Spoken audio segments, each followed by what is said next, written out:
台积电今仔开股东会哦，有劳工的家属伫外口抗议，因指出讲台积电扩厂工程至少造成10个劳工死亡。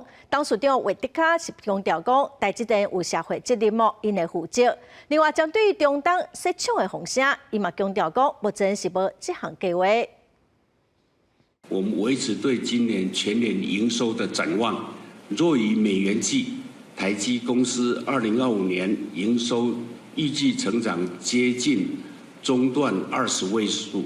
董事长魏特家联军一开始就早好消息来，台积电初三举行股东会，魏特家强调讲，113年度公司的营收和每个盈余拢创历史新高，年度的成就嘛92寸晶圆出货量1290万片，先进制定的技术销售金额到整体的69%，嘛对面汇率和关税议题。台币每升值1%，我们的 gross margin， 我们的毛利率会降低0.4%，因为汇率的关系，降了将近3.多%，这蛮大的一个数字，怎么办？是不是？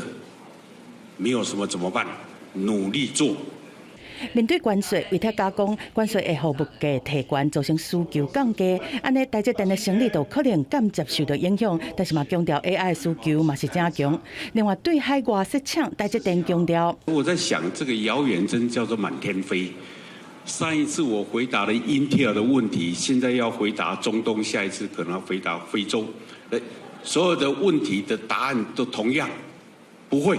盘中台积电的股价上悬是有来到965块，代表汇率上悬是来到29.95块，升达3.8分。